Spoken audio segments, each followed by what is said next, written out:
আসসালামু আলাইকুম রহমতুল্লাহি ওয়া বারাকাতুহু। আলহামদুলিল্লাহি ওয়াহদাহ ওয়াসসালাতু ওয়াসসালামু আলা মান লা নাবিয়্যা বা'দাহ, আম্মা বা'দ। সুপ্রিয় দর্শক শ্রোতা ভাই বোনেরা, আজ আমরা এমন একটি জিকির, এমন একটি দোয়ার কথা বলবো যে জিকির এবং দোয়া জানে না এমন কোনো মুসলিম পৃথিবীতে পাওয়া কঠিন। বলতে গেলে আমরা সকলেই এই দোয়া, এই জিকিরটি জানি, এই বাক্যটি মুখস্থ আমাদের আছে, কিন্তু এই বাক্যের যে ওজন, এই বাক্যের যে ওয়েট, এই বাক্যের যে গুরুত্ব, সেটা আমরা হয়তো অনেকেই উপলব্ধি করতে পারি না। মুস্তাদরাক হাকিমে আবু সাঈদ খুদরি রাদিয়াল্লাহু তাআলা আনহু থেকে বিশুদ্ধ সূত্রে বর্ণিত এক হাদিসে নবী করিম সাল্লাল্লাহু আলাইহি সাল্লাম ইরশাদ করেছেন, একবার আল্লাহর নবী মুসা আলাইহিস সালাতু ওয়াস সালাম আল্লাহর কাছে দরখাস্ত করলেন, আল্লাহর কাছে আবেদন পেশ করলেন। তিনি আল্লাহর সঙ্গে সরাসরি কথোপকথন করতেন, সেজন্য কালিমুল্লাহ বলা হয় তাকে।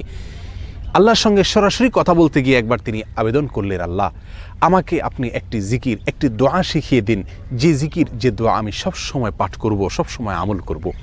আল্লাহ সুবহানাহু ওয়া তাআলা তখন মূসা আলাইহিস সালাতু ওয়াস সালামকে বললেন, কুল লা ইলাহা ইল্লাল্লাহ, হে মূসা আপনি লা ইলাহা ইল্লাল্লাহ এই দোয়াটি সবসময় পাঠ করবেন, এই জিকিরটি সবসময় পাঠ করবেন, এটা আপনাকে আমি দিলাম।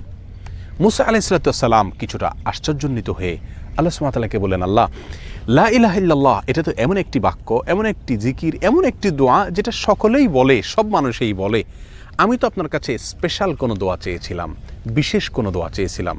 আল্লাহ সুবহানাহু ওয়া তাআলা তখন মূসা আলাইহিস সালাতু ওয়াস সালামকে বললেন, হে মূসা, যদি সপ্ত আসমান, সপ্ত জমিন এবং এই দুইয়ের মধ্যে যা কিছু আছে সব কিছুকে, আল্লাহর অস্তিত্ব ছাড়া আর বাকি সব কিছুকে যদি একটি পাল্লায় রাখা হয়, একটি হাতে রাখা হয়, আর লা ইলাহা ইল্লাল্লাহ এই বাক্যকে যদি অপর হাতে, অপর পাল্লায় রাখা হয়, তাহলে লা ইলাহা ইল্লাল্লাহর পাল্লা ভারী হবে।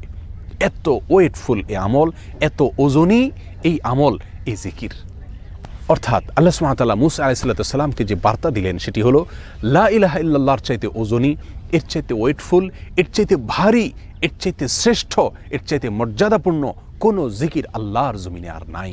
প্রিয় বন্ধুগণ, মূসা আলাইহিস সালাতু ওয়াস সালামের জন্য সবচেয়ে স্পেশাল দোয়া হিসাবে, সবচেয়ে স্পেশাল জিকির হিসাবে আল্লাহ সুবহানাহু ওয়া তাআলা যে দোয়াটি নির্বাচন করলেন, যেটাকে সবচাইতে ওজনী আমল হিসাবে আল্লাহ সুবহানাহু ওয়া তাআলা স্পষ্টভাবে ব্যক্ত করলেন, সেটি হলো লা ইলাহা ইল্লাল্লাহ।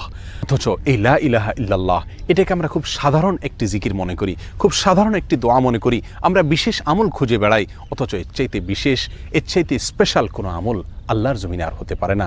জিকিরের মধ্যে যত জিকির আছে, যত দোয়া আছে, যত আমল আছে, সমস্ত জিকিরের ভিতরে সবচেয়ে শ্রেষ্ঠ, সবচেয়ে ওজনী আমল, সবচেয়ে ওজনী জিকির হলো এই লা ইলাহা ইল্লাল্লাহর জিকির। মিজানের পাল্লায় কিয়ামতের দিন যখন আমার নেকামল মাপা হবে, তখন আমার নেকামলে শুধুমাত্র লা ইলাহা ইল্লাল্লাহ এর আধিক্য যদি থাকে, তাহলে ইনশাআল্লাহ আমার নেকামলে পাল্লা অনেক বেশি ভারী হবে। আসুন, চলতে ফিরতে, উঠতে বসতে, অবসরে, কাজের ফাঁকে সবসময় মুখ থেকে, অন্তরের গভীর থেকে লা ইলাহা ইল্লাল্লাহ উচ্চারণ করতে থাকি।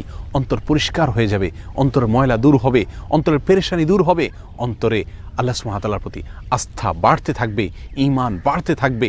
এবং লা ইলাহা ইল্লাল্লাহ এই জিকির আমরা যত বেশি করব, তত বেশি সৃষ্টি জগতের অন্য সব কিছু আমাদের কাছে তুচ্ছ মনে হতে থাকবে। সব কিছুর হারানোর কষ্ট আমরা ভুলতে থাকব।